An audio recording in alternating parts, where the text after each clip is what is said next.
Hello and welcome to the Armor Men's Health Show. I'm Dr. Mystery, your host, joined as always by my co-host, Donna Lee. Hey everybody, welcome to the show and thank you for sharing it with all of your friends. This show is brought to you by NAU Urology Specialists. That's the group that I started in 2007, and we have really grown. Personally and professionally. We're growers and showers. I was wondering what was coming next, but yes. Yes, you are. We are bursting at the seams, but we have lots of availability to see you as a patient. We would love to see you as a patient, in fact. We have 6 urologists, 1 interventional radiologist. We have multiple PAs that can see you for all your urologic needs. Mm-hmm. And Donna, where are our offices and how do people get a hold of us? You can find us in Round Rock, North Austin, South Austin, and Dripping Springs, Texas. You can reach out to us at 512-238-0762. And you can visit our amazing little website. It's armormenshealth.com, where people can listen to the segments, the previous segments, or wherever you listen to podcasts. We're podcastable, Dr. Mystery. We're podcastable. Mm-hmm. You know I love to operate. I know this. You know I love surgeons. Mm-hmm. And you know I love guests. Yes. And you know what? One of my you know when you combine them, you get a guest who's a surgeon. Dr. Karen Stierman, thank you so much for joining us again today. Absolutely. Now you're back to us. You are a board-certified otolaryngologist. First things first, for an hour. Please spell otolaryngology. Don't put her on the spot. Oh my goodness. She doesn't know how to spell it either. No, it's like when we had Dr. Smith spell ophthalmology. He couldn't do it either. She can do it. You want to do it? So tell me, what is an ENT doctor? Convince our listeners that you really are a surgeon, and tell us why you went into it. So ENT is just an amazing field, and I think the reason I went into it is because there's so many ways that we can help people with an ENT. I like to fix problems, and in ENT we can address people's problems both with medical treatment as well as with surgical treatment. There's such an overlap in the type of person that would go into ENT versus urology, because we like to do things in the office and we like to operate. That's right. Now, we're much funnier. So I think that's ultimately what decides. But there's another thing that decides too. Uh-oh. So, and you can tell our listeners that our secret. They put all of us surgeons in a room, and then they give us 4 fluids. Buckets, isn't it? Blood, sputum, urine, and poop. Uh-huh. And you've got to put your hand in one of them without a glove on. And you decide to put your hand in sputum. Absolutely. Ew. Absolutely. She's like, no poop for me. Ew. No, I mean, Oh poop, my God. That's not fun at all. Poop and urine, you're out. But some reason you jumped into the sputum. And so what does your training look like? You go to medical school and you have an electrical engineering degree from the University of Texas. No, from A&M. Yes, don't get that wrong. Wow. I'm sorry. Don't get that wrong. I'm sorry. Listen, it wasn't the Illinois Institute of Technology, so it's all the same to me. So I have a chemical engineering background, and then you went to medical school where? I went to med school at UTMB in Galveston. And where did you do your residency? At UTMB in Galveston. How long did it take? 9 years for med school and residency. So your residency was 5 years long, and an otolaryngologist is a head and neck surgeon. That's correct. And so you're going to operate. That's a lot of stuff up there. It's a lot. It's a lot. I mean, there's a lot of stuff in there. Yeah, that was another reason I went into it, because I decided that I really like to be challenged. And I thought, what's going to keep me really excited and have the opportunity to learn new things. And ENT was just fit the bill in that regard, too. During the third part of anatomy, you have to carry around a skull for head and neck anatomy, and I did poorly on that. You know what I'm saying?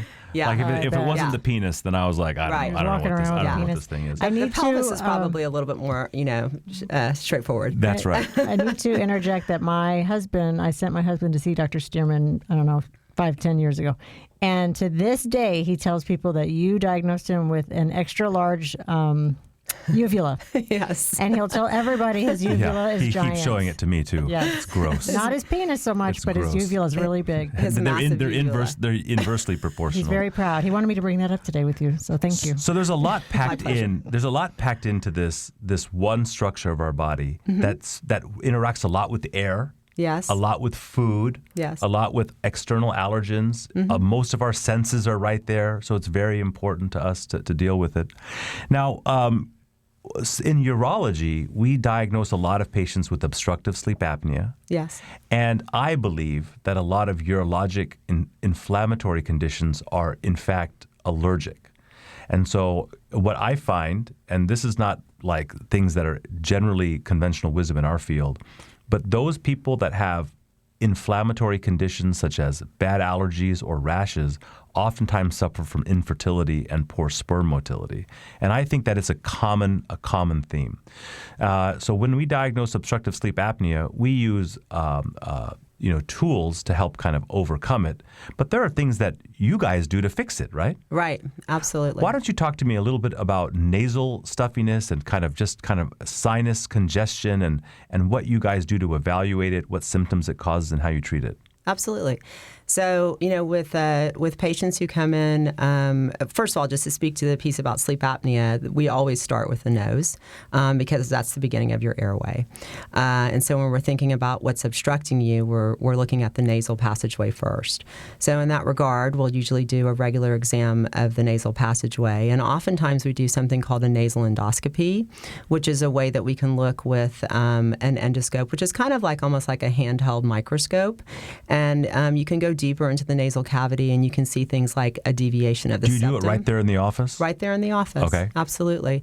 And it's very enlightening. You can see deviations of the septum. You can see turbinates, which are the filters of the nose that get stuffy when you have a cold, being enlarged. You can see polyps, which are inflammatory growths in your nose that come from allergy. And you can see blockages of the sinus. And so, we're able to see with a 10-minute scope really a lot of things that get missed when you just go in and get a regular exam. And so I'll diagnose 70-year-old people with a deviated septum, fix it, and they'll come back to us and say, why didn't anyone ever tell me that I had this? And my answer is because they didn't see it. Because they didn't look for it, They didn't right? look for it. And so so I've heard this term deviated septum quite a bit. Mm-hmm. What does that mean anatomically and what symptoms does it cause? Sure. So deviated septum basically is, I like to think of it as the centerpiece in your nose, almost like the fence that divides your left nasal passageway from your right. And a deviated septum is when the septum is not sitting straight in there. And so it's cheating over to one side or the other, or oftentimes both sides, because the shape of the deviations usually take like the shape of an S. And so you can actually have inability to breathe on both sides of your nose as a result of a deviated septum. Will it cause snoring or just like poor oxygenation, or what can you experience? Both. So basically, if your nose is blocked, then you're going to mouth breathe more. And when you mouth breathe more and you have a large uvula, like Donna's husband, you will start. So excited. Shout out to him. You will start snoring oftentimes because of the uvula and soft palate vibrating because you're just putting so much pressure breathing in through your mouth. So when somebody is going to have surgery for their septum, Mm-hmm. you open up the nose and then you put an artificial septum in there? What do you do? No, we don't do that. What we do is we make a small incision internally in the nostril, and through direct visualization, through a light that we can shine in the nose and an endoscope, we're able to evaluate the inside of the septum, which is cartilage and bone, and we're able to actually remove the deviated portions of the cartilage and the bone, leaving the structural supports intact. So what that means at the end of the day is that your nose looks the same on the outside, but on the inside you can breathe remarkably better. And then when it comes to just overall just kind of nasal passage things, do you have surgeries to unblock or to open up these channels? In terms of things other than the septum? Yeah. Yeah, absolutely. We have a procedure called a turbinate reduction that we can do in the office. By the way, the office? Mm-hmm. Most septoplasties are done in the outpatient surgery center, so it's an outpatient day surgery procedure that takes about an hour.